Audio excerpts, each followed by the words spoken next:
Hello mathematicians, welcome to the infinity maths room, जहां number sense बनाते हैं, formulas easy होते हैं और आपको मैथ्स बोरिंग नहीं लगेगा। तो बिना देरी किए हमारे क्लास 8 के 8th chapter algebraic expressions and identities के फर्स्ट वीडियो को हम स्टार्ट करते हैं। तो आज का हमारा वीडियो होने वाला है एकदम कॉन्सेप्ट बेस्ड, जिसमें कि हम अलजेब्रा, अलजेब्रिक एक्सप्रेशंस क्या होते हैं, आइडेंटिटीज क्या होते हैं, ये सब हम डिटेल में क्लियर करेंगे। देखो हमारा सबसे पहला टॉपिक क्या कहता है, what are algebraic expressions. Algebraic expressions होते क्या है? Any mathematical expression that consist of numbers, variables and operations are called algebraic expression. कोई भी मैथमेटिकल स्टेटमेंट जिसमें कि हमारा नंबर होता हो, वेरिएबल होता हो और कुछ ऑपरेशंस होते हैं, उन्हें हम अलजेब्रिक एक्सप्रेशन कहते हैं। एग्जांपल में हम देखेंगे, पहले आप स्टेटमेंट्स को थोड़ा सा अच्छे से याद रखो, ठीक है, कभी ना कभी काम आएगा। फिर देखो नेक्स्ट पॉइंट क्या कहता है, कंपोनेंट्स ऑफ अलजेब्रिक एक्सप्रेशन। एक अलजेब्रिक एक्सप्रेशन में एक्चुअल में होता क्या क्या है? कांस्टेंट होता है, वेरिएबल होता है, कोफिशिएंट होता है और ऑपरेटर होता है। ध्यान रखना, चार चीजें होती है, क्या क्या? कांस्टेंट, वेरिएबल, कोफिशिएंट और ऑपरेटर। अच्छा ये क्या है भाई? चलो एक एक करके देख लेते हैं क्या है ये। पहला आता है आपका कांस्टेंट। कांस्टेंट क्या है? एक फिक्स न्यूमेरिकल वैल्यू। जैसे कि एग्जांपल के तौर पर देखो कि ये जो एक्सप्रेशन है यहाँ पे 3x प्लस, चलो इसको हम y लिख देते हैं, ठीक है, 3x प्लस 43y प्लस 4। यहाँ पे ये जो पूरा जो मैथमेटिकल स्टेटमेंट है, यहाँ पर जो सिर्फ 4 है ना, the number 4 is a constant. तो ये जो नंबर है जो कि अकेला है वो होता है आपका कांस्टेंट। उसके बाद देखो वेरिएबल क्या है? Symbols that represent unknown values and can change. देखो वेरिएबल का मतलब ही होता है कि जिसका वैल्यू चेंज हो। वेरिएबल का मतलब ही एक्चुअल में ये है कि जिसका कोई वैल्यू फिक्स नहीं होता है। तो जो फिक्स नहीं है वो क्या हो सकता है? आपका ये वाला जो अल्फाबेट वाला पार्ट होता है, ठीक है। इसको कोई भी ना लेटर अल्फाबेट कुछ ऐसा मत पढ़ना, इसको हमेशा बोलना कि एक वेरिएबल है। जैसे कि यहाँ पे देखो ये जो मैथमेटिकल स्टेटमेंट है, यहाँ पे 3x प्लस 4 दिया है, तो यहाँ पर अगर आप देखोगे कि ये जो प्लस 4 है ये तो कांस्टेंट है, ये हमेशा प्लस 4 ही रहेगा ना। आप कभी ये देखो कि 4 कहीं पे 5 हो जाता हो, वो ऐड होके होता है वो अलग बात है, लेकिन कहीं पे भी ऐसे सिर्फ अगर 4 लिखा गया तो वो हमेशा 4 ही रहेगा कि नहीं, इसीलिए ये होता है कांस्टेंट। और जिसका वैल्यू चेंज हो सकता है वो होता है आपका वेरिएबल, जो कि होता है आपका अल्फाबेट वाला पार्ट, ठीक है। तो ये जो स्टेटमेंट है यहाँ पर जो 3x प्लस 4, इसमें हमारा x जो है वो एक वेरिएबल है, और यहाँ पर अगर आप देखोगे तो x एक वेरिएबल है, वही y भी एक वेरिएबल है। इसके बाद चलो देखते हैं कि ये कोफिशिएंट क्या होता है। Numbers that are multiplied by the variables in the expression. जैसे कि देखो ये जो 3x है, किसमें? हमारा ये जो स्टेटमेंट है ना 3x प्लस 4, इसमें अगर आप देखोगे तो ये जो 3 है वो x के साथ मल्टीप्लाई होकर है कि नहीं। 3x का मतलब ही होता है 3 मल्टीप्लाई x, ठीक है। तो जो भी नंबर आपका वेरिएबल के साथ मल्टीप्लाई होकर होता है उसे हम कोफिशिएंट कहते हैं, ठीक है। उसके बाद देखो ऑपरेटर क्या होता है। ऑपरेटर मतलब आपका कोई भी मैथमेटिकल ऑपरेशन, जैसे कि प्लस हो, माइनस हो, मल्टीप्लाई हो, डिवाइड हो, जो भी। जैसे कि यहाँ पे प्लस है तो प्लस हमारे यहाँ का ऑपरेटर है, यहाँ पे भी प्लस है तो ये प्लस हमारा ऑपरेटर है। देखो एक्चुअल में ना मेन हमारा तीन ही चीज होता है, एक कांस्टेंट, दूसरा वेरिएबल और तीसरा हमारा कोफिशिएंट। कांस्टेंट क्या है? जो कि एक नंबर है, वो ऐड या तो सब्ट्रैक्ट होगा, प्लस 4 माइनस 4 प्लस 8 माइनस 8, ऐसा कुछ ना कुछ होगा। वेरिएबल मतलब जो भी अल्फाबेट वाला पार्ट होता है जिसका वैल्यू हमेशा चेंज होता रहता है, हमेशा नहीं लेकिन चेंज हो सकता है। और फिर आता है कोफिशिएंट। कोफिशिएंट मतलब क्या? जो भी हमारा वेरिएबल के साथ जो नंबर चिपक कर होता है, यानी कि मल्टीप्लाई होकर होता है, वो होता है हमारा कोफिशिएंट। जैसे कि 3x में हमारा 3 कोफिशिएंट है, वैसे ही यहाँ पर अगर आप देखो तो 43y में आपका 43 एक कोफिशिएंट है। किसका कोफिशिएंट है? वो y का कोफिशिएंट है, और ये जो 3 है वो इस x का कोफिशिएंट है, ठीक है। आई होप ये सब आपको पता होगा, क्योंकि ये सब ना बेसिक मैथमेटिक्स होते हैं। फिर भी थोड़ा हमको रिवीजन तो करना था, हमने कर लिया। अभी देखो नेक्स्ट क्या आता है, मोनोमियल, बाइनोमियल एंड पॉलिनोमियल। ये सब क्या है भाई? कुछ नया नया आया है? नहीं नहीं, ये नया नया है, ये भी मतलब आपको आइडिया होगा जरूर। देखो मतलब क्या होता है, आपको ना अलजेब्रिक एक्सप्रेशन के बारे में थोड़ा बहुत जरूर आइडिया होगा, ये तो मैं 100% श्योर हूँ। बस क्या होता है, अभी आप कुछ नया नया नाम लेकर उसको सीखोगे और कुछ भी नहीं। देखो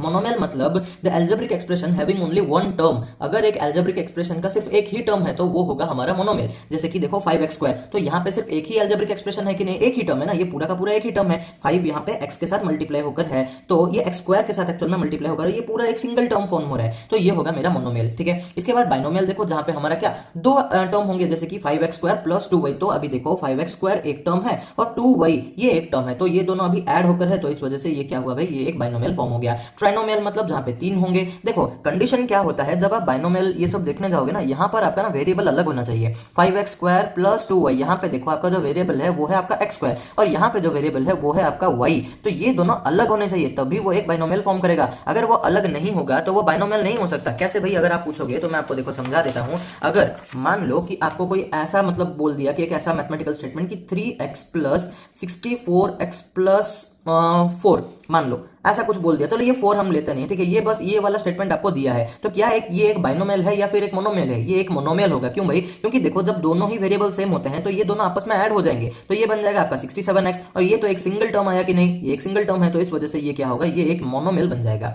ठीक है। लेकिन अगर आप वहीं पे देखोगे कि ये जो दिया था हमारा 5x स्क्वायर प्लस क्या लिखा था हमने? 2y लिखा था, तो यहाँ पर देखो वेरिएबल्स अलग है, ये x स्क्वायर है और ये दूसरा वाला आपका 2y है, तो ये दोनों आपस में ऐड तो होने वाले नहीं है, मतलब कोई इनके बीच कोई ऑपरेशन होगा नहीं, तो इस वजह से ये क्या होगा, ये होगा मेरा एक बाइनोमियल, क्योंकि यहाँ पर देखोगे तो ये एक अलग टर्म है और ये एक अलग टर्म है, ठीक है। बस ये जुड़े हुए हैं कैसे, एक ऑपरेटर जो कि आपका प्लस है उस ऑपरेटर से ये दोनों जुड़े हुए हैं, इसलिए ये हो गया मेरा बाइनोमियल। और ट्राइनोमियल मतलब बस और एक कोई एक्स्ट्रा होगा। और यहाँ पर कंडीशन क्या है कि तीनों ही आपस में अलग अलग होंगे। अभी आप पूछोगे कि ये जो आपने लिखा है 5x² + 2y + 9xy, यहाँ पे x है और यहाँ पे x है, नहीं भाई, अगर आप अच्छे से देखोगे कि देखो यहाँ पे क्या लिखा है हमने, 5x² + 2y + 9xy, तो देखो ये ना तीनों ही अलग है। कैसे भाई, यहाँ का जो वेरिएबल है ये वेरिएबल है x², नॉट x, यहाँ पर 2x है, ठीक है, x × x होकर है तो ये x² है, और ये वाला जो है ये है y और ये है xy। तो देखो तीनों कितने अलग है भाई, ये तीनों अलग अलग ही है, कंफ्यूज मत होना, ठीक है। x² और x ये दोनों अलग होते हैं, और x² y और यहाँ का जो xy है ये तीनों भी अलग है, इस वजह से ये ट्राइनोमियल फॉर्म होता है। इसके बाद आता है आपका पॉलिनोमियल। पॉलिनोमियल क्या है भाई, the algebraic expression having one or more terms with the variable having non negative integers as an exponent. देखो कोई भी एल्जेब्रिक एक्सप्रेशन जिसमें हमारा क्या होता है, एक या एक से ज्यादा टर्म्स होते हैं, उन्हें हम क्या बोलते हैं, पॉलिनोमियल कहते हैं। तो ये जो मोनोमियल, बाइनोमियल, ट्राइनोमियल ये सब पढ़ा ना, ये सब भी हमारे पॉलिनोमियल्स ही है, ठीक है। तो देखो अभी यहाँ पे भी एक एग्जांपल हम ले लेते हैं, ये हो गया हमारा 5x² + 2y + 9xy + 4, एक कांस्टेंट बस ऐड हो गया। तो बस देखो ये ना पॉलिनोमियल आपका कुछ अलग नहीं है, ये यही चीजें ही है, ये मोनोमियल, बाइनोमियल, ट्राइनोमियल ही है। ये बस हमने पॉलिनोमियल इसलिए लिया क्योंकि देखो ट्राइनोमियल के बाद और कुछ नाम नहीं आता है, ठीक है। मतलब जनरली ऐसा तो मैंने कभी पढ़ा नहीं है कि ऐसा कुछ क्वाड्रोनोमियल, ऐसा कुछ मैंने कभी पढ़ा नहीं है। तो 3 से जब ज्यादा होता है हम उसको पॉलिनोमियल ही करके पढ़ लेते हैं, ठीक है। चलो फिर नेक्स्ट क्या आता है देखते हैं। नेक्स्ट देखते हैं कि हम एल्जेब्रिक एक्सप्रेशंस को ऐड या सब्ट्रैक्ट किस तरह से कर सकते हैं। देखो स्टेप्स टू ऐड और सब्ट्रैक्ट एल्जेब्रिक एक्सप्रेशन आर, देखो सबसे पहले आपको क्या करना पड़ेगा, we have to write the algebraic expressions in such a way that the like terms come in the same column. देखो आपको ना एल्जेब्रिक एक्सप्रेशंस को जब आप ऐड करने जाओगे, ऑब्वियसली 2 या 2 से तो ज्यादा ही होगा ना, तब आपको क्या करना पड़ेगा, कुछ इस तरह से अरेंज करके लिखना है कि आपके जो लाइक टर्म्स होंगे ना वो एकदम नीचे नीचे ही आएंगे। जैसे कि लाइक टर्म्स क्या होते हैं ये तो आपको पता ही होगा ना।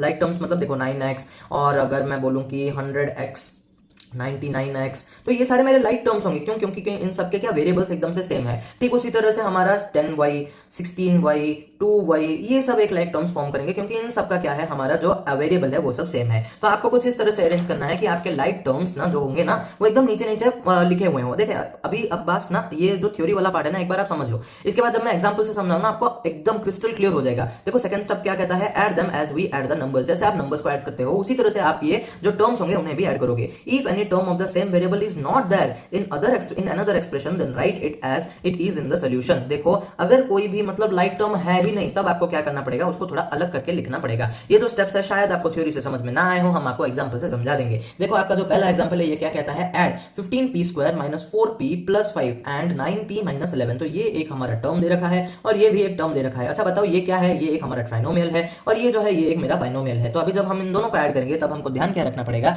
कि आपके जो लाइक टर्म्स हैं वो एकदम नीचे नीचे लिखे हुए हो। सबसे पहले देखो ये जो लंबा वाला टर्म है ना, ये थोड़ा लंबा है ना, ट्राइनोमियल है, तो इसको हम सबसे पहले ऊपर लिख लेते हैं। इसके बाद आपको क्या करना है, देखो ये जो 9p - 11 लिखा है इसको आप कैसे अरेंज करोगे। आप देखो ये जो पहला वाला टर्म है ये क्या है, ये 9p है, और यहाँ पे देखो p वाला टर्म क्या है, ये वाला है कि नहीं, तो हम 9p को इधर लिखेंगे। और ये जो -11 है ये कांस्टेंट है कि नहीं, तो ये भी एक कांस्टेंट के नीचे ही आएगा। हो गया। इसके बाद देखो जैसे आप नंबर्स को ऐड करते हो ना उसी तरह से आप ऐड करोगे। +5 - 11 क्या होगा, -6 होगा, और -4p + 9p, देखो ये प्लस है ना, तो ये यहाँ पर जब हमने प्लस लिखा इसका मतलब ही यही है। देखो +5। अच्छा इसको ना अगर आप समझ नहीं पा रहे हो तो आप कुछ इस तरह से लिख के भी बगल में कुछ टाइम तक प्रैक्टिस करो, हो जाएगा। देखो जैसे कि इसका मतलब क्या हुआ, देखो ये +5 प्लस ऑफ -11, इसका मतलब ये है, ये जो हमने ऐसा लिखा ना, ये जो बीच में प्लस है इसका पूरा मतलब ये है। इसके बाद जब आप ब्रैकेट को ओपन करोगे तो ये कुछ इस तरह का दिखेगा और यहां से आएगा आपका आंसर -6। ठीक है, अभी ये थोड़ा प्रैक्टिस जब हो जाएगा ना, आई डोंट थिंक कि आपको कुछ ऐसा अलग से लिख के करने की जरूरत है, इसी तरह से हो जाएगा क्योंकि बहुत ज्यादा ईजी चीज है। देखो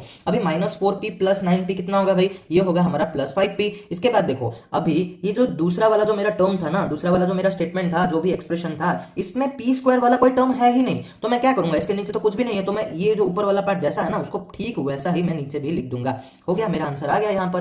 ठीक है, इसके बाद देखो ये तो था एडिशन। एग्जांपल 2 में हम सब्ट्रैक्शन भी देखेंगे। देखो सब्ट्रैक्शन का ना थोड़ा सा मेथड हमारा एडिशन से अलग होता है। ठीक है, तो इसको जब आप करोगे तो ध्यान से करना पड़ेगा, क्योंकि यहाँ पर अगर आपका ध्यान हटा तो दुर्घटना घटेगा। कैसे, देखो मैं बताता हूँ। For subtraction also write the expressions in different rows. देखो जैसे यहाँ पर आप लिखते थे ना एडिशन में, उसी तरह से ही लिखोगे, बस यहाँ पर चेंज क्या होता है, to subtract we have to change their signs from negative to positive and vice versa. तो आपको साइंस को को चेंज करना पड़ेगा। अभी बताओगे कि ये साइन हम चेंज कैसे करेंगे। देखो मैं आपको बताता हूँ कि आपको कैसे करना है। सबसे पहले आप देखो क्वेश्चन क्या कहता है, subtract 5a² - 4b² + 6b - 3 from this. तो देखो अभी हमको फ्रॉम के बाद जो देता है हम उसको सबसे पहले लिखेंगे ना, सबट्रैक्शन का तो रूल वही है, यहाँ पर बड़ा छोटा कुछ नहीं है, बस फ्रॉम के बाद जो आता है वो ऊपर रहेगा और फ्रॉम के पहले जो आता है वो हमारा नीचे रहेगा। हो गया। अभी देखो हमने ये नीचे वाला ऊपर वाला टर्म अच्छे से लिख दिया है। इसके बाद देखो ये वाला टर्म आपको लिखना है। अभी हमको क्या करना पड़ेगा, टर्म्स को अच्छे से देख के नंबर्स को उनके हिसाब से ही लिखना है। जैसे देखो पहला वाला a² है, यहाँ पे देखो a² किधर है, ये वाला, तो ये जो 5a² होगा ना ये यहाँ पर लिखेंगे। फिर देखो यहाँ पर है -4b²। ध्यान रखना आपको सिंबल्स को अच्छे से पढ़ के लिखना है। यहाँ पर देखो ये कुछ नहीं था, मतलब ये था एक +5a², तो इस वजह से मैंने एज इट इज लिख दिया। इसके बाद देखो ये वाला जो टर्म है ये क्या है, ये नंबर है मेरा -4b²। अभी देखो b² इधर है तो मैं इसके नीचे लिखूंगा -4b²।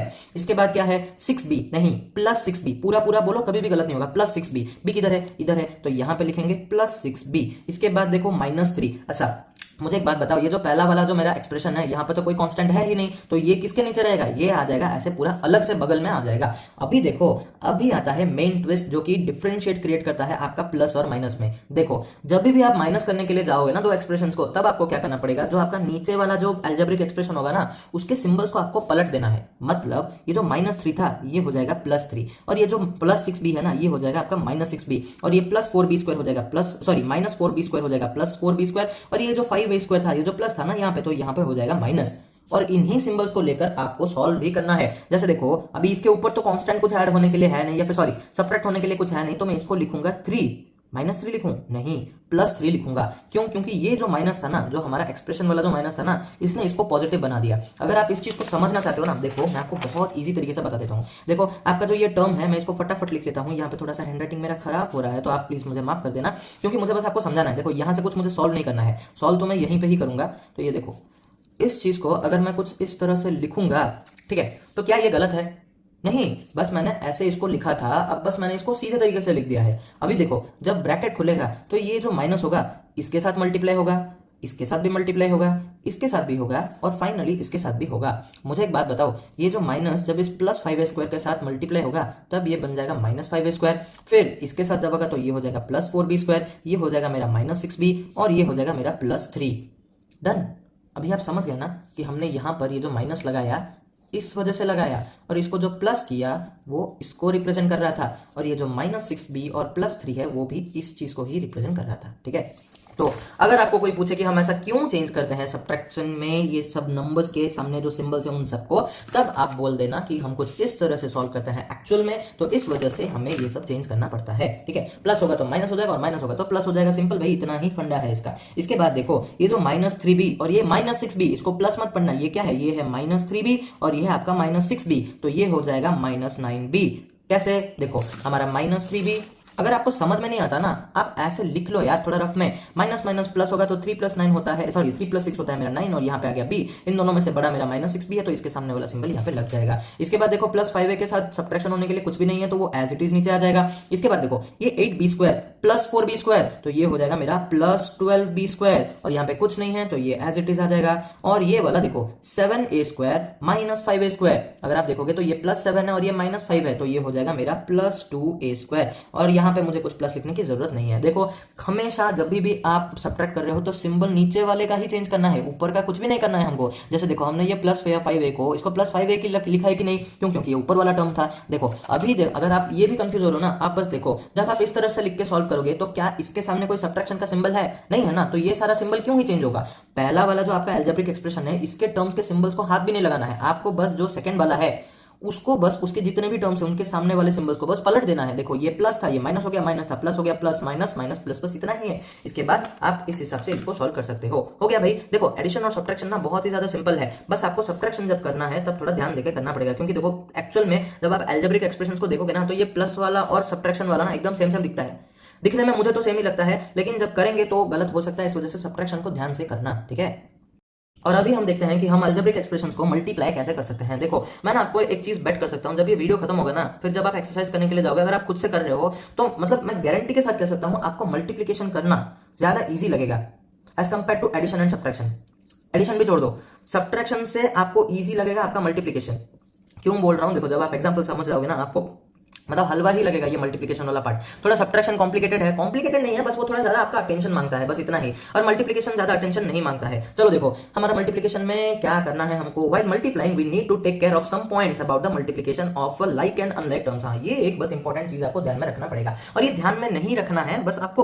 देखो मैं आपको डायरेक्टली एग्जांपल से समझाता हूं, इतना नहीं बताऊंगा। पहला वाला पॉइंट क्या कहता है, देखो मल्टीप्लिकेशन ऑफ लाइक टर्म्स। तो सबसे पहले हम लाइक टर्म्स को मल्टीप्लाई करना सीखते हैं। देखो लाइक टर्म्स को मल्टीप्लाई करना सबसे ज्यादा इजी है, बस आपको स्क्वायर मतलब पावर के बारे में, एक्सपोनेंट्स एंड पावर्स के बारे में थोड़ा थोड़ा आइडिया होना चाहिए। जैसे देखो ये एक एग्जांपल दे रखा है 4x मल्टीप्लाई 3x। यहां पर मल्टीप्लाई आपको करना क्या है, देखो दोनों नंबर्स को सबसे पहले मल्टीप्लाई करो। 4 मल्टीप्लाई 3 होता है 12, और ये जो x मल्टीप्लाई x है ये तो मेरा x स्क्वायर बन जाएगा कि नहीं। अगर आपको ये नहीं पता तो मैं आपको बता दूं, देखो हमारा जितने बार भी हम मल्टीप्लाई करते हैं उस हिसाब से हम पावर लिखते हैं। जैसे कि अगर मैं लिखूं a मल्टीप्लाई a तो ये होगा मेरा a स्क्वायर, क्यों भाई 2 बार मल्टीप्लाई हुआ है। a मल्टीप्लाई a होगा तो ये हो जाएगा मेरा a क्यूब। ठीक उसी तरह से अगर a मल्टीप्लाई a तो यहाँ पे मैं क्या लिखूंगा 1 2 3 4 5 a टू द पावर 5 हो गया। तो जब लाइक टर्म्स आते हैं ना तब बस कितने बार मल्टीप्लाई होता है उस हिसाब से हम पावर दे देते हैं। तो यही होता है आपका मल्टीप्लिकेशन ऑफ लाइक टर्म्स में। फिर देखो यहां पर भी दे रखा है एक question 5x multiply 3x multiply 4x। देखो जब भी आप मल्टीप्लाई करने जा रहे हो आपके अलजेब्रिक एक्सप्रेशंस को और आप देख रहे हो कि वो सारे लाइक टर्म्स है, देखो ऐसे नहीं आता है डायरेक्टली क्वेश्चन, ऐसा कभी होगा नहीं। वहां पे मोनोमियल बाइनोमियल ये सब मल्टीप्लाई करना होगा। फिर भी मैं आपको बताता हूं, देखो जब आप कुछ इस तरह से अलजेब्रिक एक्सप्रेशंस को मल्टीप्लाई कर रहे हो तब आपको करना क्या है, सबसे पहले नंबर को मल्टीप्लाई करो।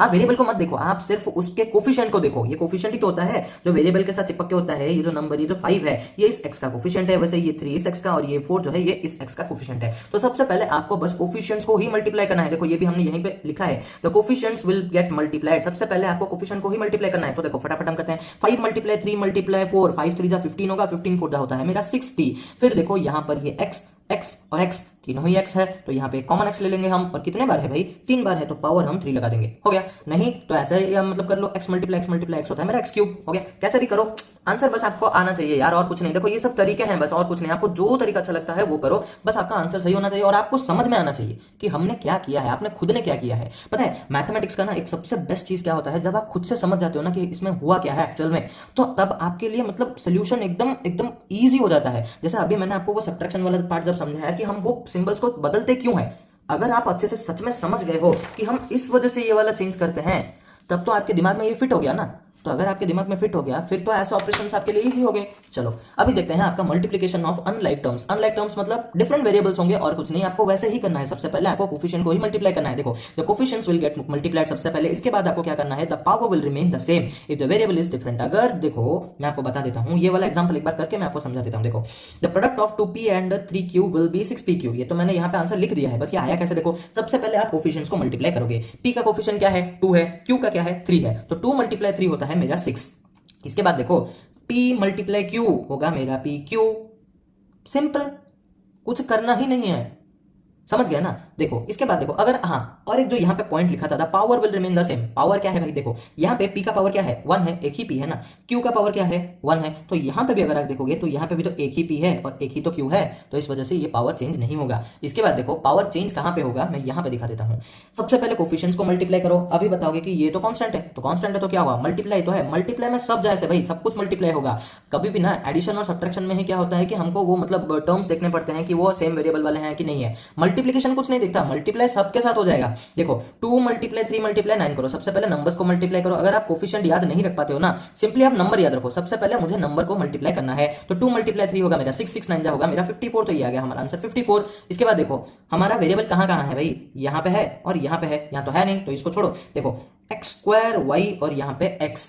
तो अगर इस चीज को मैं आपको डीपली थोड़ा जाके समझाऊं ना, तो देखो जो क्वेश्चन दिया है वो कुछ हमारा इस तरह का है, और अगर इसको मैं ब्रेक करूं ना तो देखो ये वाला जो पार्ट है इसका मतलब ये है।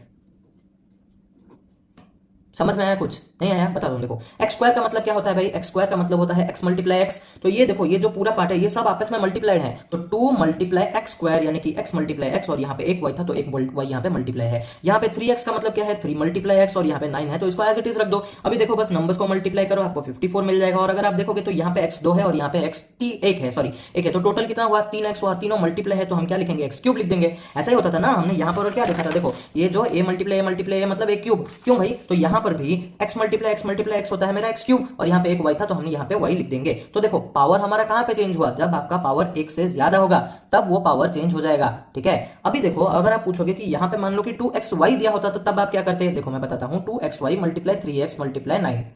अभी कोफिशिएंट्स और नंबर्स जो भी आप बोलते हो उसको मल्टीप्लाई करने से तो 54 आ जाएगा, और अगर आप अच्छे से देखोगे तो ये जो x इसके साथ मल्टीप्लाई होकर एक्स स्क्वायर बन जाएगा भाई। और क्या है, यहाँ पे एक था, यहाँ पे एक था, दोनों मिलके दो हो गए बस, और यहाँ पे एक y था तो y हो गया, सिंपल। अगर आप इसको और थोड़ा अरेंज करके भी लिखना चाहते हो और ज्यादा अच्छे से समझना चाहते हो तो भी मैं आपको समझा दूंगा। देखो चलो हम ना ये पहले वाला क्वेश्चन लेते हैं, ठीक है, मजा आता है ना ये वाला, मेरे को बहुत मजा आता है ये अलजेब्रिक एक्सप्रेशंस वाला चैप्टर। अलजेब्रा रिलेटेड चैप्टर्स मेरे सारे फेवरेट ही हैं। देखो अगर हम इसको अरेंज करेंगे तो ये 2 मल्टीप्लाई x मल्टीप्लाई y, और ये होगा मेरा 3 मल्टीप्लाई x मल्टीप्लाई 9।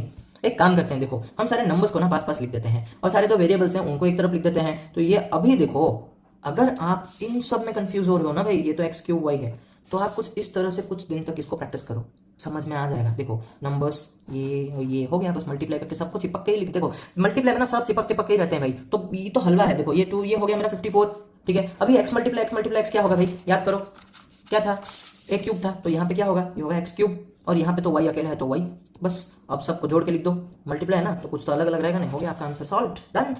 सिंपल है भाई, मल्टीप्लिकेशन बहुत सिंपल है अलजेब्रा में। इसके बाद देखो आपके लिए प्यारा सा क्वेश्चन आता है, आप प्लीज इसका आंसर मुझे कमेंट सेक्शन में जरूर बताना। देखो क्वेश्चन क्या कहता है, what is the product of 6x and 4x। 6x multiply 4x करने से आपको कितना मिलेगा, और आपके ऑप्शन से A 24x square, B 7x, C 12x square और D 7x स्क्वायर।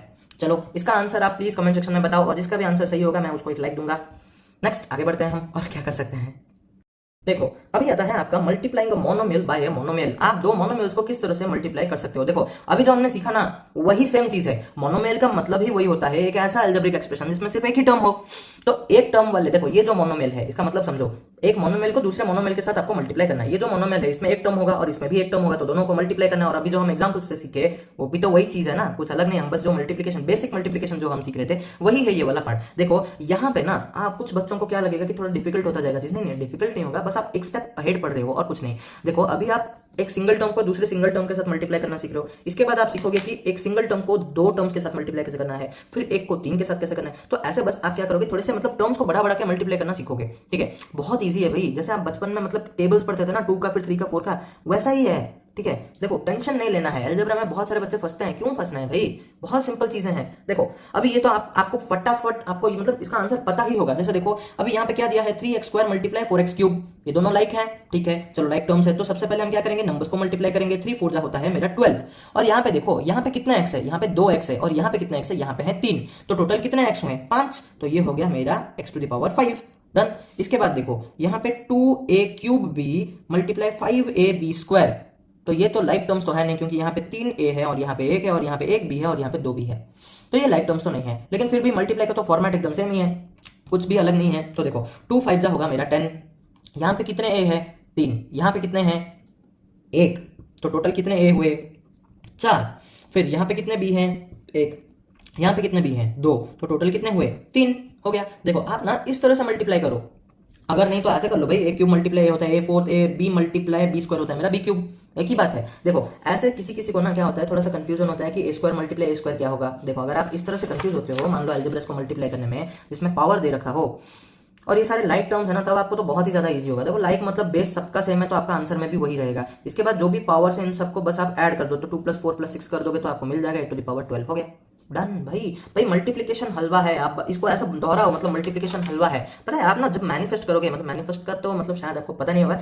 मतलब मैं आपको बताता हूँ। देखो जैसा आप बोलोगे ना आपका वैसा ही होगा। अगर आप ये सोचते रहोगे, ये बोलते रहोगे कि नहीं भाई मैथ डिफिकल्ट है, तो मैथ डिफिकल्ट ही होगा। आप बोलो कि नहीं भाई मैथ ईजी है, चैलेंज मारो यार, मैथ को चैलेंज मारो कि मैथ ईजी है, मैथ होगा मेरे से, मैं करूंगा, और करना भी पड़ेगा। ऐसा नहीं, अगर आप एवरेज स्टूडेंट हो मैथमेटिक्स में या किसी भी सब्जेक्ट में, आपको उसे टाइम तो देना ही पड़ेगा, नहीं तो नहीं होगा भाई। देखो मैथ एक ऐसा सब्जेक्ट है जिसमें आप 100 से 100 स्कोर कर सकते हो, कोई सब्जेक्ट में 100 से 100 स्कोर नहीं हो सकता। मैथमेटिक्स एक ऐसा सब्जेक्ट है जिसमें कोई भी टीचर हो भाई, वो आपका 1 मार्क भी नहीं काट सकता अगर आप गलत नहीं हो तो। आप जितना सही रहोगे आपको उतना ही मार्क्स मिलेगा। तो अपने मैथमेटिक्स के तरफ ऑनेस्ट रहो, उसको टाइम दो, ठीक है। बाकी सब्जेक्ट्स को अगर आप सेल्फ स्टडी 3 आवर कर रहे हो ना, ये मेरा पर्सनल सजेशन है, ठीक है। अगर आप सेल्फ स्टडी 3 आवर कर रहे हो तो प्लीज आप 1 घंटा सिर्फ मैथ्स को दो, बाकी 2 घंटे में आपको जो मन करता है पढ़ो यार। आधा घंटा साइंस पढ़ो, आधा घंटा एसएसटी पढ़ो, 15 मिनट ब्रेक लो, 10 मिनट पबजी खेलो, जो करना है करो, प्रॉब्लम नहीं। लेकिन मैथ्स के लिए जब आप 1 घंटा निकाल रहे हो तो 1 घंटा बिना डिस्ट्रैक्शन के साथ होना चाहिए। आपके घर में अगर आटे का डिब्बा आपके मम्मी पे भी गिर रहा है ना, तभी भी आपको नहीं उठ के जाना है अगर आप मैथ्स कर रहे हो तो। इतना करो। देखो मजाक में मैंने बोला जरूर है, लेकिन बस मैं इस वजह से बोल रहा हूँ कि आपको फोकस रहना है, बस और कुछ नहीं। मैथ्स कर रहे हो मतलब 110% फोकस आपका वहीं पे होना चाहिए, मैथ्स की तरफ ही होना चाहिए, ठीक है। चलो अभी देखते हैं हमारा नेक्स्ट स्टेप क्या कहता है, नेक्स्ट पॉइंट क्या कहता है, मल्टीप्लाइंग 3 और मोर मोनोमियल्स। देखो अभी तो हमने बस 2 मोनोमियल्स को मल्टीप्लाई किया था, यहाँ पे 2 थे, यहाँ पे भी 2 थे, अभी बस हम क्या 3 और 3 से थोड़ा सा ज्यादा को मल्टीप्लाई करके देखेंगे। देखो फॉर्मेट एकदम सेम ही है, सबसे पहले आपको कोफिशिएंट्स को मल्टीप्लाई करना है, 4 5 20 26 होता है मेरा 120। इसके बाद देखो यहाँ पर कितने, देखो यहाँ पे भी x है, यहाँ पे भी x है और यहाँ पे भी x है, तो बस गिन लो ना भाई, यहाँ पे 1, यहाँ पे 2 और यहाँ पे 3, तो सबको ऐड कर दो, 1 + 2 + 3, ठीक है, ये होगा मेरा 6, तो x⁻6 लिख दो। इसके बाद देखो y यहाँ पर 1 है, y यहाँ पर 2 है और यहाँ पर 3 है, तो ये भी होगा क्या, y⁻6 हो गया भाई, बहुत सिंपल था। लेकिन अगर आपको ये समझ में नहीं आया ना, देखो मैं थोड़ा सा इसको ये जो पर्टिकुलर ये जो एग्जाम्पल 9 है ना, मैं इसको थोड़ा सा आपको ब्रेक करके सिखा देता हूँ, ठीक है। शायद समझ में ना आया हो, लेकिन हाँ आएगा जरूर, ये तो मैं आपको मतलब 100% बोलता हूँ भाई, बस टाइम दो यार मैथ्स को, और कुछ नहीं। देखो मैं आपको 100% समझाऊंगा, मेरी पूरी कोशिश रहती है कि आपको सब कुछ एकदम नीट एंड क्लीन वे में समझ में आए। जब आपको कोई पूछेगा ना, आप उसको एकदम प्रॉपरली एक्सप्लेन कर सकते हो, 2-3 तरीके से एक्सप्लेन कर सकते हो। देखो एक तो ये पावर ऐड करके हमको कैसे करना है वो तो समझ में आ गया। अगर आपको थोड़ा और डीप समझना है तो मैं आपको बता देता हूँ। देखो सबसे पहले आप क्या करो, इन दोनों को मल्टीप्लाई करो, मैं सिखा रहा हूँ। देखो आपको पता है ना कि दो मतलब मोनोमियल्स को मल्टीप्लाई कैसे करना है, ये तो आपको आता है। तो सबसे पहले आप इसको सॉल्व करो। देखो 4 5 जा 20 x और ये x², देखो यहाँ पर 1 x है और यहाँ पे 2 x है, तो हो गया मेरा 3।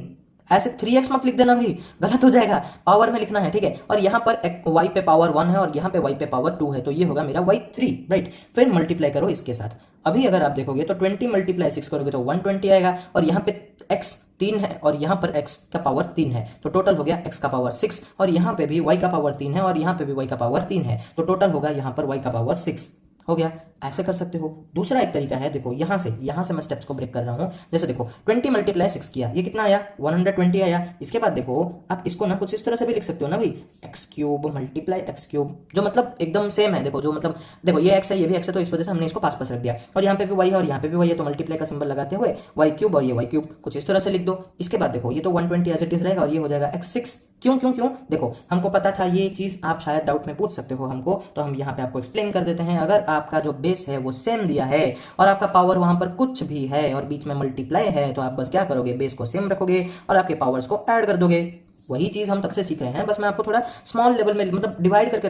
देखो यार मैं कुछ इस तरह से सिखा रहा हूँ ना कि आप जितना जो भी स्टेप आपको अच्छा लगता है उसमें करो। अगर आप ऐसे जुबानी मल्टीप्लाई करके लिख सकते हो तो बहुत अच्छी बात है, लेकिन हाँ एक चीज याद रखना, यहाँ पे ना ये सिर्फ तभी करना जब ये 1 मार्क वाला क्वेश्चन हो। 2 मार्क वाले में आ रहे हैं ना, तो आपको थोड़े ऐसे स्टेप्स दिखाने पड़ेंगे। कुछ भी दिखा दो लेकिन दिखाने तो पड़ेंगे, ठीक है। ये डायरेक्टली दिखा दो चलेगा, ठीक है, नंबर को मल्टीप्लाई करके ये ऐसे कुछ, लेकिन एक स्टेप आपको ऐड करना है, तो आपको 2 मार्क्स जरूर मिल जाएंगे। लेकिन अगर आप 2 मार्क्स वाले क्वेश्चन में ऐसे लिखोगे तो शायद आपको मार्क्स कट सकते हैं, वो डिपेंड करता है टीचर पे, ठीक है। अभी उसका मूड कैसा होगा। हाँ ये एक बेस्ट चीज़ है। नहीं अगर आप सोचोगे कि अरे बाप रे, आप तो बोल रहे थे कि मैथ्स में 100 मतलब देखो 100 पे 100 तब आ सकता है जब आप एकदम डिटेल में आंसर्स लिख रहे हो, ठीक है, बहुत डिटेल में लिखोगे। जब आपको वर्ड प्रॉब्लम भी दिया जाएगा ना, तो कुछ इस तरह से उस वर्ड प्रॉब्लम को रिप्रेजेंट करो कि वो देख के ही समझ में आ जाए, किसी छोटे बच्चे को ही समझ में आ जाए, बिना क्वेश्चन पढ़े समझ में आ जाना चाहिए उसमें क्या है। कहने का मतलब है कि एकदम स्टेटमेंट वेटमेंट नीट एंड क्लीन लिखो, फिर वो कैलकुलेशन वगैरह सब एक्सप्लेन करके लिखो, नहीं कटेगा, ठीक है। चलो अभी आई होप आपको ये वाला पार्ट समझ में आ गया होगा। अभी और एक एग्जाम्पल हम देखते हैं। देखो ये भी ना हमारे उसी टॉपिक के अंडर आता है, जहां पे हम 1-2 से ज्यादा मोनोमियल्स को मल्टीप्लाई करते हैं। देखो क्वेश्चन क्या कहता है, find the volume of each rectangular box with the given length, breadth और हाइट। तो आपको किसी रेक्टेंगल, 3 अलग अलग रेक्टेंगुलर बॉक्सेस है, ठीक है, ये 1 है, ये 2 है और ये 3 है, ठीक है। इन तीनों का क्या दिया है आपको, लेंथ, ब्रेड्थ और हाइट दे रखा है, और आपको बस वॉल्यूम निकालना है। आपको पता है कि वॉल्यूम का जो फॉर्मूला होता है वो क्या होता है, length multiply breadth multiply height. तो अभी हम बस क्या करेंगे, देखो जो सबसे पहला वाला हमारा रेक्टेंगुलर बॉक्स है उसका जब वॉल्यूम निकालने जाएंगे तो हमको क्या करना है, सबको बस मल्टीप्लाई करना है। तो देखो इसको लिख दो 2ax multiply 3by multiply 5cz। तो अभी अगर आप यहाँ पे देखोगे तो सारे के सारे वेरिएबल्स अलग है, कोई भी सेम है ही नहीं। देखो यहाँ पे a है, x है, यहाँ पे b है, y है और यहाँ पे c है और z है। तो इस केस में आपको करना क्या है, देखो सबसे पहले सारे नंबर्स को मल्टीप्लाई कर दो। 2 × 3 6 6 5 क्या होता है मेरा 30। इसके बाद आप क्या करो, देखो यहाँ पे कोई भी वेरिएबल आपस में मल्टीप्लाई होकर पावर को रेज करने जैसा है नहीं, क्योंकि देखो सब एक एक ही है, a भी एक है पूरे टर्म में, x भी एक ही है पूरे। तो ऐसे में हमको क्या करना है, सारे के सारे को बस लिख देना है चिपका कर। कैसे चिपका हो गया देखो मैं बता देता हूँ। यहाँ पर a x b y c z इस तरह से लिख दो, हो गया काम।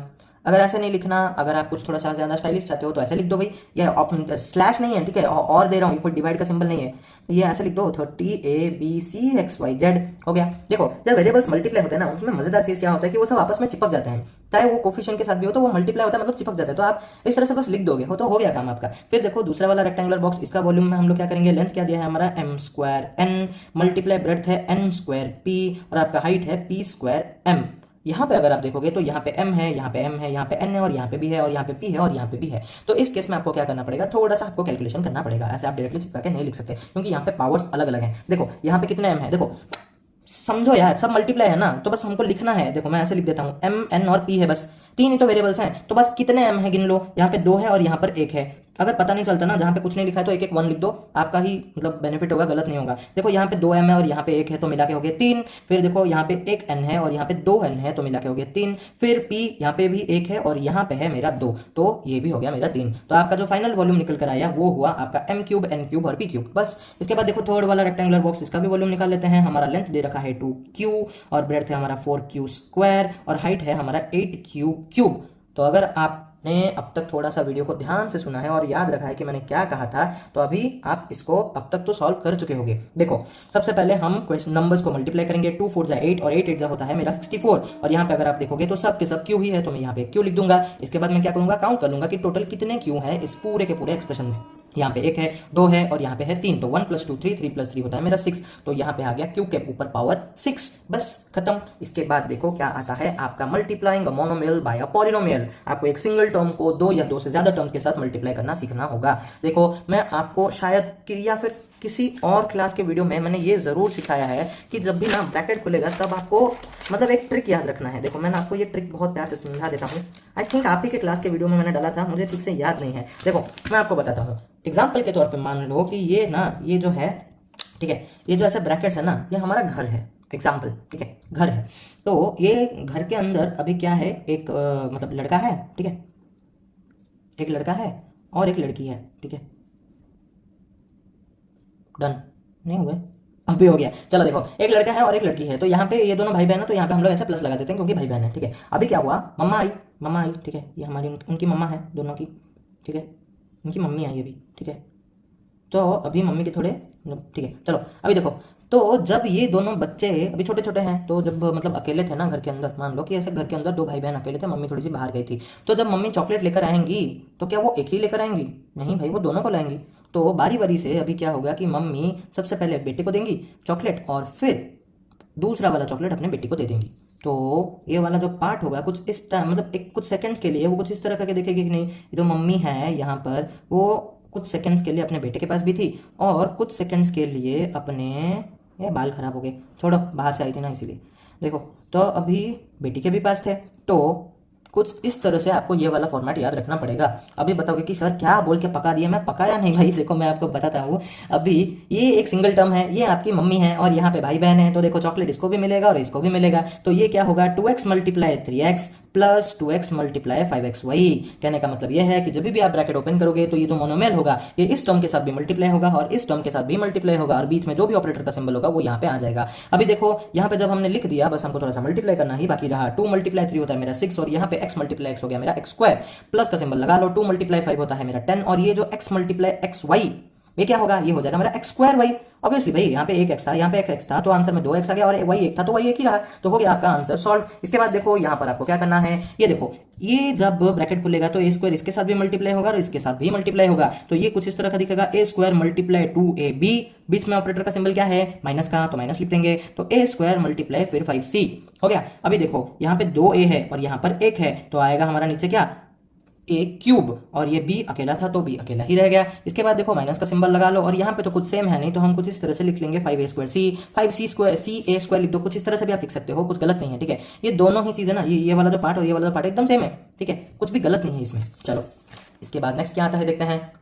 हम देखते हैं कि एक मोनोमियल को हम ट्राइनोमियल के साथ कैसे मल्टीप्लाई करेंगे। देखो फंडा एकदम सेम ही है भाई, वहां पे बस 2 लोगों को चॉकलेट मिल रहा था, यहाँ पे 3 लोगों को मिलेगा। अभी तीसरा वाला किधर आ गया, हो सकता है कि बेटे का कोई दोस्त आ गया हो घर में, इसीलिए देखो अभी consider 4q × 5q² plus 6q plus 8, तो ये एक पूरा एल्जेब्रिक एक्सप्रेशन है और ये एक हमारा यहाँ पे मोनोमियल है। कहने का मतलब ये है कि एक ट्राइनोमियल और ये एक मोनोमियल है, तो इन दोनों को जब हम मल्टीप्लाई करेंगे तो ये जो 4q होगा इस 5q² के साथ भी मल्टीप्लाई होगा और ये जो इस 6q के साथ भी मल्टीप्लाई होगा और इस 8 के भी साथ मल्टीप्लाई होगा और फाइनली आंसर आपको दिख जाएगा 20q³ plus 24q² plus 32q। देखो बस इतना ध्यान रखो, जब भी ब्रैकेट ओपन होगा ब्रैकेट के बाहर जो भी नंबर होगा वो सब के साथ मल्टीप्लाई होगा एक एक करके, बस अंदर 3 हो 4 हो 6 हो 10 हो सबके साथ वो मल्टीप्लाई होगा एक एक करके, ठीक है। अभी देखो एक एग्जांपल हम लोग फटाफट सॉल्व करते हैं। Simplify the expression and evaluate them as directed. बताता हूं, देखो यहाँ पर क्वेश्चन क्या लिखा है, सबसे पहले उसको क्वेश्चन को ध्यान से पढ़ो, क्वेश्चन आधा पढ़ोगे ना गलत ही होगा।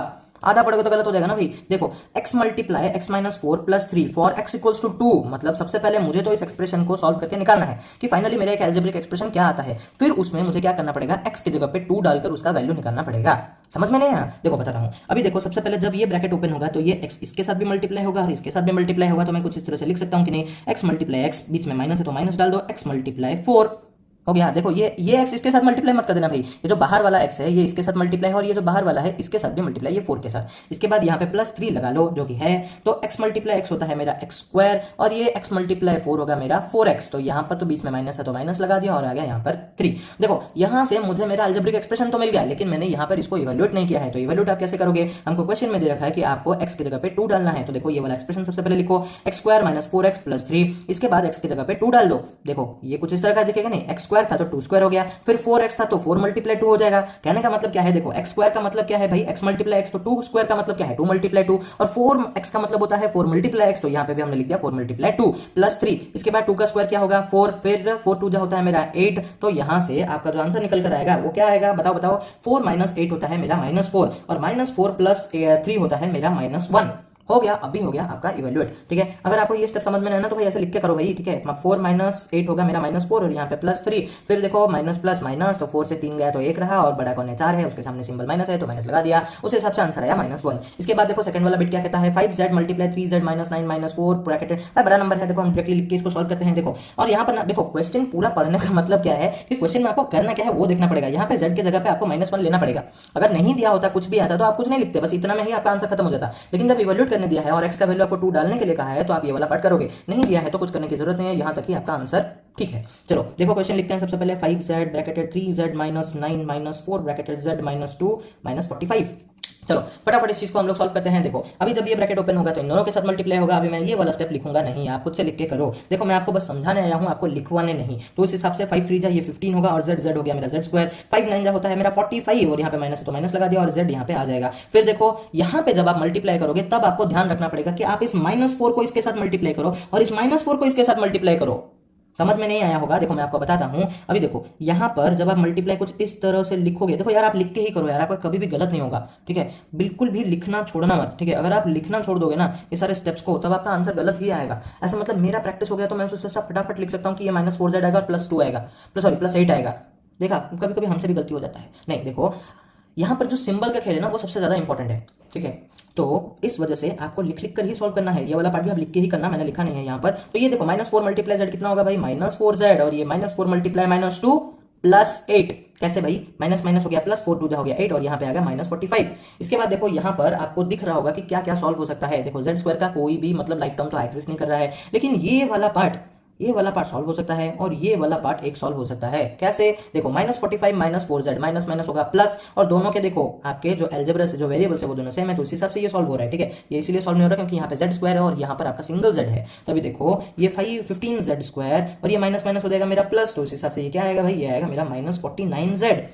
हुआ ना, 45 और 4 ऐड होके 49, बड़ा 45 था उसके सामने सिंबल था माइनस तो माइनस लगा दिया। इसके बाद देखो 8 माइनस 45 मतलब +8 माइनस 45, तब क्या होगा आपका प्लस माइनस तो माइनस ही होगा। 45 से 8 घटा दो आपका रहता है 37। 8 और 45 से बड़ा कौन है, हमारा 45 बड़ा है, तो इसके सामने जो सिंबल है सब्ट्रैक्शन वाला हम वही लगाएंगे। अभी देखो हमारा एक्सप्रेशन सॉल्व हो गया, लेकिन अभी तक हमने इवैल्यूएट नहीं किया है। क्यों भाई, क्योंकि यहाँ पर इवैल्यूएट करने के लिए हमको z की जगह पे -1 लगाना पड़ेगा। तो बस उसको थोड़ा सा लगा कि यहाँ पे हम सॉल्व करेंगे और आपका इवोल्यूशन हो जाएगा कंप्लीट। देखो कोई हमारा जो आंसर आया था, मतलब जो एक्सप्रेशन आया था वो कुछ ये था। फिर देखो z की जगह पे बस आप -1 लगा दो। देखो सबसे पहले ना जब भी आप इवैल्यूएट करने के लिए मतलब रिप्लेस कर रहे हो ना किसी वेरिएबल को नंबर के साथ, जैसे कि यहाँ पे मैंने -1 के साथ किया, यहाँ पे मैंने 2 के साथ किया, तो आप ब्रैकेट लगा के ही उसको करना। ठीक है, देखो अभी बताओ -1 का स्क्वायर क्या होगा। देखो सबसे पहले हम हमेशा ब्रैकेट को सॉल्व करते हैं, तो इसको सबसे पहले मल्टीप्लाई मत कर देना, 15 मल्टीप्लाई -1 ना ना ना ना, -1 का स्क्वायर क्या होगा सबसे पहले आपको वो निकालना है। सबसे पहले पावर सॉल्व होगा, उसके बाद मल्टीप्लाई होगा। तो -1 का स्क्वायर होता है मेरा +1, पता नहीं बता देता हूँ। देखो -1 का जो स्क्वायर होता है इसका मतलब होता है -1 मल्टीप्लाई -1, तो माइनस माइनस हो गया मेरा प्लस और 1 1 जा होता है मेरा 1, इस वजह से आंसर आएगा मेरा +1। तो यहाँ पर भी आंसर क्या आएगा 15 मल्टीप्लाई 1 विच इज +1। इसके बाद देखो ये वाला जब पार्ट आप मल्टीप्लाई करोगे तो ये -49 मल्टीप्लाई -1 होगा। कभी भी नंबर के सामने वाला सिंबल नहीं छोड़ना है भाई, वो सिंबल छोड़ दोगे तो गड़बड़ हो जाएगा। जैसे यहाँ पे भी अगर किसी ने छोड़ दिया होगा -4 मल्टीप्लाई -2 करना तो गड़बड़। देखो इसी वजह से ये हो जाएगा क्या, माइनस माइनस प्लस, और 49 बन जाए तो 49 ही होता है, तो ये एज इट इज 49 ही रहेगा, और ये -37 है तो वो वैसे का वैसा ही रहेगा। देखो इधर 15 मल्टीप्लाई 1 है, ये आपका 15 प्लस 49 माइनस 37। देखो 15 प्लस 49 और माइनस 37 करोगे तो आपको आंसर मिलेगा आपका 27। और इसी के साथ आपका ये वाला जो मतलब एक्सप्रेशन को सिंप्लीफाई करना और इवोल्यूट करना हो गया खत्म। देखो ये सिंपल, ये मतलब सिंप्लीफिकेशन ना बहुत ही ज्यादा सिंपल है। देखो भाई मैं आपको बार बार एक चीज बस दोहरा रहा हूँ, बोर करने के लिए नहीं, ना ही डराने के लिए, मैं बस बोलता हूँ कि आप मैथ्स को टाइम दो, मैथ्स आपको रिजल्ट देगा ही देगा। ठीक है, ये सिंप्लीफाई वाला जो होता है ना, ये पार्ट बस आपका अटेंशन ही मांगता है, आपको बस फोकस के साथ उसको करना है, करो, होगा, 100% होगा। ठीक है, चलो अभी नेक्स्ट देखते हैं क्या है। अभी आता है आपके लिए एक प्यारा सा क्वेश्चन, जिसका जवाब आप प्लीज हमें कमेंट सेक्शन में जरूर बताना। और आपका क्वेश्चन क्या कहता है, चलो देखते हैं। What is the result of multiplying 5a and 2a square. अगर आप 5a को 2a के साथ मल्टीप्लाई करोगे तब आपको आंसर क्या मिलेगा। और आपके ऑप्शंस हैं a 10a cube, b 7a cube, c 10a square या फिर d 7a स्क्वायर। चलो अभी हम बढ़ते हैं आपके नेक्स्ट टॉपिक की तरफ, जहां पे आप सीखोगे कि आपको एक पॉलिनोमियल को एक पॉलिनोमियल के साथ कैसे मल्टीप्लाई करना है। देखो पॉलिनोमियल को एक पॉलिनोमियल के साथ मल्टीप्लाई करने से पहले हम पहले सीखते हैं कि आपको एक बाइनोमियल को एक बाइनोमियल के साथ कैसे मल्टीप्लाई करना है। देखो ये सब ना नाम में पढ़ के मतलब कंफ्यूज मत ही हो तो बेटर है। ठीक है, ये सब पढ़ो ही मत। मैं कुछ चीजें ना आपको जब यहाँ पे नहीं पढ़ा रहा तो इसका मतलब ये नहीं कि आपको पढ़ना नहीं है। देखो आप समझने के लिए पढ़ो, बहुत अच्छी बात है, लेकिन इन सब के चक्कर में मतलब ऐसा नहीं कि ऐसे दिया होगा कुछ इस टाइप का आपको नहीं देखना है। सिंप्लीफाई मतलब सिंप्लीफाई ही दिया होगा भाई, बस आपको मतलब प्रोसेस सिखा रहे हैं, वो बस एक एक स्टेप करके हम आपको सिखा रहे हैं कि सबसे पहले आप जो एक एक टर्म को मल्टीप्लाई करोगे, फिर एक के साथ 2 को मल्टीप्लाई करोगे, फिर एक के साथ 3 को करोगे, फिर अभी क्या करोगे 2 को 2 के साथ करोगे। तो बस हम क्या कर रहे हैं, थोड़ा एडवांस जाकर आपको सिखा रहे हैं ताकि आपका मल्टीप्लिकेशन एकदम ईजी वे में हो जाए। तो आपका काम क्या है, जितने भी एग्जाम्पल्स है ना, यहाँ पे कुछ 14-15 एग्जाम्पल्स बनते होंगे पूरे वीडियो में, आपको बार बार उन्हीं सब एग्जाम्पल्स को करना है। आप एक काम करो अभी ना, मतलब ये सारे एग्जाम्पल्स को एक बार सेपरेट करके लिख लेना। ठीक है, बस वीडियो को अभी आप पूरा समझ लो एक बार, इसके बाद इन क्वेश्चंस को एक बार अलग से लिखना और उसको सॉल्व करना, और फिर कंपेयर करो कि आपका आंसर सही आता है कि नहीं। और जहां पे भी नहीं आ रहा है, आपका कुछ भी आंसर गलत आ रहा है, तो उस पार्ट को फिर से निकाल के देख लेना, आपको समझ में आ जाएगा। ठीक है, मल्टीप्लिकेशन बस इतना ही है, आपको बस प्रैक्टिस करना है, खुद से थोड़ा आंसर चेक करना है। नहीं हुआ तब आप आंसर चेक करो वीडियो में आकर, नहीं तो आपको चैट जीपीटी का मदद चाहिए तो ले लो। मतलब है कि बस आपको समझना है और आपको एग्जाम में उसको अच्छे से करके आना है बस। चलो अभी हम देखते हैं कि ये बाइनोमियल को इस बाइनोमियल के साथ हम किस तरह से मल्टीप्लाई कर सकते हैं। देखो पहला वाला बाइनोमियल क्या दिया है हमारा, 3a + 4b multiply 2a + 3b। अभी देखो जब आप ये करते थे तो ये मतलब एक को दोनों के साथ मल्टीप्लाई करते थे कि नहीं, तो अभी भी आप कुछ उस तरह से ही सॉल्व करोगे। जस्ट देखो सबसे पहले क्या होगा, ये जो 3a है ये पूरा का पूरा इसके साथ मल्टीप्लाई होगा, मतलब क्या है, इन दोनों के साथ होगा ऑब्वियसली ना भाई। देखो 3a हम लिख के करते हैं, देखो 3a मल्टीप्लाई 2a, फिर प्लस है तो प्लस लगाएंगे, 3a मल्टीप्लाई 3b हो गया। पहले 3a इस पूरे के साथ मल्टीप्लाई हो गया, अभी 4b आएगा, 4b भी क्या इस पूरे के साथ मल्टीप्लाई होगा। और अभी देखो जब आप यहाँ पे जो सिंबल लिखोगे, देखो ये तो 3a वाला मल्टी, तो यहाँ पे जो सिंबल होगा ये यहाँ पे रहेगा, और ये जो सिंबल था वो यहाँ पे है। देखो 4b मल्टीप्लाई 2a, तो हम लिखेंगे 4b मल्टीप्लाई 2a, फिर हम क्या करेंगे प्लस का सिंबल लगाएंगे, 4b मल्टीप्लाई 3b, तो ये हो गया 4b मल्टीप्लाई 3b। डन। इसके बाद बस आप थोड़ा सा मल्टीप्लाई करो, ये तो आपको आ ही गया होगा अब तक। 3 2 6 ये हो गया a स्क्वायर, फिर प्लस 3 3 9 ये हो गया ab, प्लस 4 2 8 और ये हो गया ab, प्लस ये 4 3 12 और ये b स्क्वायर। अभी देखो यहाँ पर ये दोनों चीजें सेम है, तो ये दोनों चीजें आपस में ऐड हो जाएंगी, तो 9 + 8 होता है मेरा 17, और ये 9ab + 8ab है, तो हम क्या लिखेंगे प्लस 17ab, और ये फाइनली जो यहाँ पे प्लस 12b स्क्वायर था वो भी यहाँ पे आ गया। हो गया आपका पहला वाला एग्जांपल सॉल्व। देखो ये ना बहुत ही ज्यादा इजी चीज है, और ये काम करता है आपके डिस्ट्रीब्यूटिव लॉ पे। डिस्ट्रीब्यूटिव लॉ आप सबको पता होना चाहिए। देखो यहाँ पर ना मैं आपको एक ट्रिक से इस चीज को याद, ट्रिक नहीं बस एक फॉर्मूला वाइज इस चीज को याद रखो। देखो यहाँ पे जो ऐसे दिया होगा ना, a + b multiply x + y, ठीक है ये प्लस है, यही वाला तो फॉर्मेट है बाइनोमियल मल्टीप्लाई बाइनोमियल। तो आपका क्या होगा, a x के साथ भी मल्टीप्लाई होगा, a b के साथ y के साथ भी मल्टीप्लाई होगा, और फिर ये जो b है, अभी a का काम खत्म हो गया, अभी b का काम है, तो b भी x के साथ मल्टीप्लाई होगा और b इस y के साथ भी मल्टीप्लाई होगा। तो आप इस तरह से लिख के 2-3 बार प्रैक्टिस करो, फिर आपका ये भी हो जाएगा। ठीक है, और अगर नहीं हो रहा है तो इस चीज को ऐसे रफली यहाँ पे लिख देना, फिर थोड़ा देख के आप करोगे तो हो जाएगा। चलो अभी देखते हैं हमारा नेक्स्ट क्या कहता है। अभी हम देखो एक सेकेंड, देखो अभी हम क्या करेंगे, एक बाइनोमियल को एक ट्राइनोमियल के साथ मल्टीप्लाई करके देखेंगे, मतलब 2 टर्म्स वाले को 3 टर्म्स वाले के साथ हम मल्टीप्लाई करेंगे। देखो प्रोसेस एकदम सेम ही है, आपको वही करना है, एक एक डिजिट्स को एक एक टर्म को लेकर हर एक टर्म के साथ मल्टीप्लाई करना है। कहने का मतलब ये है कि अगर आपको किसी ने ऐसा कहा है कि a + b को आप मल्टीप्लाई करो x + y + z के साथ, तब आप क्या करोगे, a को x के साथ भी मल्टीप्लाई करोगे, y के साथ भी और z के साथ ही, तो ये ax + ay + az, और यहाँ पे b भी वैसा ही होगा, तो bx + by + bz। आपको बस ध्यान रखना है कि एक टर्म उठाना है, तीनों के साथ मल्टीप्लाई करना है, दूसरा टर्म उठाना है, तीनों के साथ मल्टीप्लाई करना है, बस इतना ही। चलो अभी हम एक एग्जांपल के साथ इस चीज को फटाफट समझ लेते हैं। देखो ये जो क्वेश्चन है ना, यहाँ पर अगर आप देखोगे तो ये जो p प्लस क्यू है, ये जो p प्लस क्यू वाला पार्ट है ना, ये एक बाइनोमियल है, ठीक है, ये वाला पार्ट हमारा एक बाइनोमियल है। और ये जो 2p minus 3q plus r वाला पार्ट है, ये हमारा एक ट्राइनोमियल है। और ये जो बाकी वाला पार्ट है ना, ये ऐसे ही है, ठीक है, ये सबट्रैक्शन वाला पार्ट है। तो हम इसको अभी सॉल्व नहीं करेंगे, क्वेश्चन को हम ब्रेक करके सॉल्व करते हैं, ठीक है, आपको अच्छे से जैसे समझ में। सबसे पहले हम एक बाइनोमियल को ट्राइनोमियल के साथ मल्टीप्लाई करेंगे, उसके बाद ये सबट्रैक्शन वाला पार्ट करके देखेंगे। चलो सबसे पहले हम ये वाला पार्ट यहाँ पे लिख लेते हैं, ये 2p minus 3q plus r। अभी मुझे एक बात बताओ, जब ये p को मैं उठाऊंगा तो इन तीनों के साथ मल्टीप्लाई करूंगा, मतलब p मल्टीप्लाई 2p, फिर प्लस लगा लो p मल्टीप्लाई माइनस 3q, कुछ इस तरह से ब्रैकेट डाल के लिखना और बीच में हमेशा प्लस ही लिखना, ठीक है। यहाँ पे भी देखो प्लस p मल्टीप्लाई r, उसके बाद देखो q को उठाओ, तीनों के साथ मल्टीप्लाई करो तो q मल्टीप्लाई 2p, फिर plus q multiply minus 3q, फिर प्लस q मल्टीप्लाई r। हो गया। अभी बस हमको क्या करना है, इन सबको थोड़ा थोड़ा करके सॉल्व करना है। देखो 2p मल्टीप्लाई p होता है मेरा 2p स्क्वायर, फिर ये p मल्टीप्लाई माइनस 3q होगा मेरा माइनस 3pq, फिर p मल्टीप्लाई r होगा मेरा pr, और फिर यहाँ से 2p मल्टीप्लाई q या फिर q मल्टीप्लाई 2p जो भी कहो वो होगा मेरा 2pq। फिर देखो q मल्टीप्लाई माइनस 3q तो माइनस 3q स्क्वायर, फिर क्या करोगे, देखो q मल्टीप्लाई r होगा मेरा qr, और यहाँ पे प्लस था तो हमने प्लस लगा दिया। अभी बस आप थोड़ा सा क्या करोगे, देखो जो भी आपके लाइक टर्म्स बनते हैं ना, उन सबको थोड़ा थोड़ा करके सॉल्व कर दो। जैसे कि देखो ये वाला pq वाला पार्ट, ये भी एक pq वाला पार्ट है, और तो कुछ सेम है नहीं क्योंकि यहाँ पे pr और यहाँ पे qr, तो बाकी सब एज इट इज रह जाएगा। तो देखो माइनस 3pq प्लस 2pq, इसको हम अगर सॉल्व करेंगे तो आप बस ऐसे कुछ इस तरह से लिख देना, माइनस 3pq प्लस 2pq। तो ये देखो माइनस प्लस होगा मेरा माइनस, तो 3 से 2 गया तो 1 रहा, 1 मतलब हमारा कैसे pq, और बड़ा कौन है, माइनस 3 बड़ा है, तो उस हिसाब से माइनस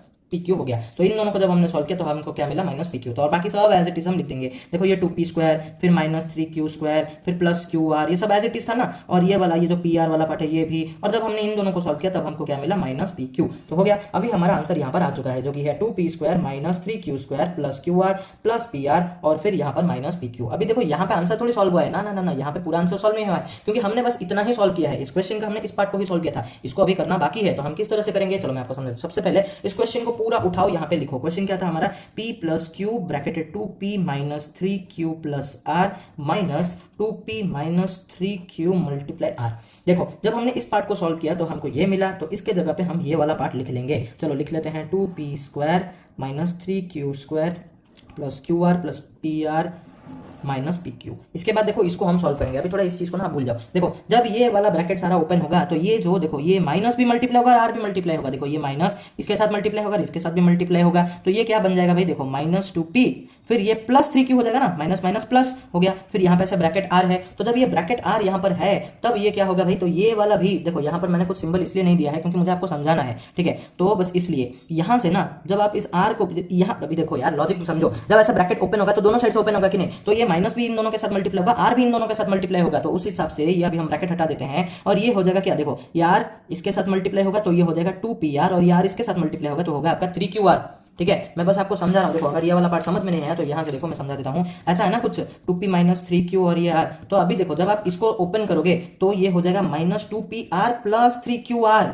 क्यों माइनस हो गया इसके साथ, तो ये माइनस 2p हो गया, r इसके साथ मल्टीप्लाई होकर माइनस 2pr हो गया। ये माइनस इसके साथ मल्टीप्लाई हुआ है तो इस वजह से ये प्लस 3q हुआ, और r भी इसके साथ मल्टीप्लाई हुआ तो ये 3qr हो गया। हो गया। फिर देखो अभी आपका ऑलमोस्ट सॉल्व हो गया है। इसके बाद आप बस क्या करोगे, जितने भी लाइक है उन सबको सॉल्व कर दोगे। देखो जैसे कि ये वाला पार्ट है हमारा pr और ये वाला पार्ट भी हमारा pr, यहाँ पे 3qr है तो और यहाँ पे भी एक qr है, और बाकी सब तो एज इट इज रहेगा ही रहेगा। उन सबको कुछ हमको हाथ नहीं लगाना है, हम उन सबको एज इट इज लिख देंगे। देखो ये हमने एज इट इज लिख दिया, इसको भी हमने एज इट इज लिख दिया। qr यहाँ पे क्या है 3qr प्लस 3qr होगा मेरा प्लस 4qr। इसके बाद देखो pr minus 2pr, pr minus 2pr होगा मेरा माइनस pr, और यहाँ पे आपका ये जो आंसर है एकदम से सॉल्व हो जाता है। देखो थोड़ा सा कॉम्प्लिकेटेड था क्योंकि यहाँ पे थोड़े से ना मतलब क्या है मिक्स टाइप के क्वेश्चन थे, ठीक है। ये पहले तो बाइनोमियल को ट्राइनोमियल के साथ मल्टीप्लाई करो, फिर इसको सॉल्व करके उसको सब्ट्रैक्ट करो, समझ रहे हो ना। तो इस वजह से थोड़ा सा कॉम्प्लिकेटेड था, हाँ, लेकिन मेन पर्पस आपको इस पर्टिकुलर टॉपिक में ये वाला पार्ट समझाना था, जो आई थिंक आपको समझ में आ गया होगा। नहीं अगर इसके बाद ये समझ में नहीं आया ना, इसको 2-3 बार करो, इसको फिर करना तो आपको समझ में आ जाएगा, ठीक है। चलो नेक्स्ट क्या आता है हम देखते हैं। और फाइनली आता है आपके इस चैप्टर का लास्ट वाला टॉपिक, जो कि कहता है व्हाट इज आइडेंटिटी। और यहाँ से आपको समझ में आ जाएगा कि आइडेंटिटी क्या है। देखो भाई आपका जो चैप्टर था वो चैप्टर का नाम क्या था, अलजेब्रिक एक्सप्रेशंस एंड आइडेंटिटीज था कि नहीं। तो हमने सबसे पहले तो एक्सप्रेशंस को पढ़ लिया, अभी हम आइडेंटिटीज क्या होते हैं वो भी जान लेंगे। देखो आइडेंटिटी क्या होता है, an identity is an equality that is true for every value of the variable but an equation is true for only some of the values of the variables. कहने का मतलब क्या है कि जो इक्वेशन होता है ना वो एक आइडेंटिटी नहीं होता है, लेकिन जो आइडेंटिटी होता है वो हमेशा ही सही होगा। देखो अभी आपको शायद से समझ में नहीं आएगा, जैसे कि देखो एक्स स्क्वायर इक्वल टू 1 कब होगा, एक्स स्क्वायर का वैल्यू 1 कब होगा, जब एक्स का वैल्यू 1 होगा ना। देखो मैं अभी यहाँ पे आपको समझाता हूँ। देखो हमारा मैं आपको कह रहा हूं कि एक्स स्क्वायर का वैल्यू 1 है। ये चीज कब पॉसिबल है, जब आपका एक्स का ही वैल्यू 1 होगा कि नहीं, क्योंकि एक्स स्क्वायर मतलब एक्स मल्टीप्लाई 1, और ये जो एक एक्स का वैल्यू अगर 1 है तो उस हिसाब से ये 1 होगा कि नहीं। लेकिन अगर मैं आपको कहूं कि आपका जो एक्स स्क्वायर है वो 1 है लेकिन आपका एक्स का वैल्यू 2 है, तो ये चीज गलत हो जाएगा, ये वाला पार्ट गलत हो जाएगा। कैसे पूछोगे, देखो एक्स स्क्वायर करके देखो ना, एक्स अगर 2 है तो एक्स स्क्वायर क्या होगा, एक्स मल्टीप्लाई एक्स, यानी कि 2 मल्टीप्लाई 2, ये तो 4 आ रहा है, लेकिन यहाँ पे तो 1 दे रखा है, तो इस वजह से ये गलत हो गया। तो यहाँ से आपको क्या समझ में आया कि हमारा जो आइडेंटिटी होता है वो हमेशा सही होगा, और आपका जो इक्वेशन होता है वो डिपेंड करता है आपके वेरिएबल पे, वेरिएबल के वैल्यू पर। वो हमेशा सही नहीं हो सकता है, वो आपका वेरिएबल किस वैल्यू को कैरी करता है उस हिसाब से आपका इक्वेशन सही या गलत होगा। और आपको कुछ स्टैंडर्ड आइडेंटिटीज को याद रखने पड़ेंगे, ये थोड़ा सा रट्टा मारो, ठीक है, बहुत काम आएगा। ए प्लस बी का, ये देखो इसको कैसे पढ़ना है मैं आपको बता देता हूं। ए प्लस बी का whole square equals to A square plus B square plus 2ab। A minus B का होल स्क्वायर होगा आपका A square plus B square minus 2ab, और ये है A square minus B square, ये होगा आपका A plus B into A minus B. देखो ऐसे ही पढ़ना, जब भी आपको कोई फॉर्मूलास पूछेगा ना तो इस तरह से ही आपको बताना है। और देखो ये वाला पार्ट क्या है, x plus a into x plus b, ये होता है आपका x square plus a plus b bracketed x plus a b. अगर ये समझ में नहीं आया है तो ये फॉर्मूला मैं आपको समझा भी दूंगा। देखो सारे फॉर्मूला समझने की जरूरत नहीं है, कुछ आप जब रट्टा मारोगे ना तभी आपको, मतलब देखो कुछ फॉर्मूलास ना रट्टा मारने के बाद ही समझ में आता है, ठीक है। जब आप इसको क्वेश्चंस में अप्लाई करोगे ना तब आपको अपने आप ही ये सब समझ में आ जाएगा। देखो ये जब है ना, ये एक्स प्लस ए और ये एक्स प्लस बी, इन दोनों के बीच मल्टीप्लाई है, तो हमने क्या सीखा था कि एक टर्म उठाओगे दोनों के साथ मल्टीप्लाई करोगे, तो ये एक्स मल्टीप्लाई एक्स हो गया, ठीक है, फिर प्लस लगा लो एक्स मल्टीप्लाई बी हो गया, फिर ये ए आएगा दोनों के साथ मल्टीप्लाई होगा तो A multiply x plus A multiply B होगा। तो अभी देखो ये क्या आएगा, एक्स स्क्वायर, ये आएगा बी एक्स, ये आएगा ए एक्स, और ये आएगा ए बी। इन सबको आप क्या करो, प्लस कर दो, और ये वाला पार्ट अभी यही है आपका आंसर। अगर आप फॉर्मूला के हिसाब से इसको भी याद रखोगे तो भी ये गलत नहीं है, ये भी गलत नहीं है, क्योंकि देखो ये बस रिप्रेजेंट इस तरीके से किया गया है कि आपको शायद से थोड़ा बहुत कंफ्यूजन होगा। देखो मैं आपको बताता हूं, ये जो देखो ये वाला जो पार्ट है ना, इसको मैं लेता हूं, देखो x square plus a plus b bracketed x plus a b. अभी इस ब्रैकेट को आप ओपन करो तो क्या आएगा, देखते हैं, ये एक्स ए के साथ मल्टीप्लाई होगा, बी के साथ भी मल्टीप्लाई होगा, तो ये क्या आएगा, ए एक्स, और ये आएगा b x plus a b. तो अभी जब हमने इसको अच्छे से खोला था तब हमारा आंसर क्या आएगा, x square plus b x plus a x plus a b. Algebra में ना जब ये मतलब ऐसे नंबर्स इधर उधर लिखते हैं तो कुछ गड़बड़ नहीं है, बस इस नंबर के सामने क्या सिंबल है उसको ध्यान रखना। ए एक्स के सामने प्लस है तो यहाँ पे भी एक्स के सामने प्लस ही होना चाहिए, बी एक्स के सामने प्लस है तो बी एक्स के सामने प्लस ही होना चाहिए, तब आपका आंसर एकदम सही होगा। जब आप प्लस माइनस करने जाओगे ना तब चीज आपका काम में आएगा, ठीक है। चलो इसके बाद आता है आपका a plus b plus c का होल स्क्वायर, ये होगा आपका a square plus B square plus c square plus 2ab plus 2bc plus 2ca। ये कुछ आइडेंटिटीज, ये कुछ फॉर्मूलाज को आपको याद रखने हैं। देखो these identities are useful in carrying out squares and products of algebraic expressions. तो ये आपके अलजेब्रिक एक्सप्रेशन में बहुत ज्यादा काम आएगा। They give alternative methods to calculate products of numbers and so on. तो देखो अगर आप मतलब ये फॉर्मूलाज को याद रख लो ना तो आपको पूरा मतलब ऐसे ब्रेक करके ओपन करने की जरूरत ही नहीं है ब्रैकेट को। जैसे देखो अभी ऐसा फॉर्मेट में तो क्वेश्चन हमने देखे हैं, तो हम क्या करेंगे, ऐसे पूरा ब्रेक करेंगे फिर ये आता है। लेकिन अगर आपको डायरेक्टली ये वाला पार्ट याद रह गया तो आपका तो आंसर ऐसे ही आ गया ना। समझ रहे हो ना मैं क्या कहना चाहता हूं। देखो ये अगर आप याद रख रहे हो तो आपको ये वाला स्टेप और ओपन करने की जरूरत नहीं है, इस चीज का आपका टाइम बहुत ज्यादा सेव होगा, ठीक है। चलो अभी यहां तक ही था आपका इस चैप्टर का जो फर्स्ट वीडियो, जिसमें हमने इस चैप्टर के सारे कॉन्सेप्ट्स को अच्छे से क्लियरली समझा दिया है आपको। आपका काम यह है कि सारे एग्जांपल्स को डिटेल में बार बार प्रैक्टिस करो। नेक्स्ट वीडियो में हम आपके एक्सरसाइजेस को सॉल्व करना स्टार्ट करेंगे। तब तक के लिए बाय बाय, टेक केयर।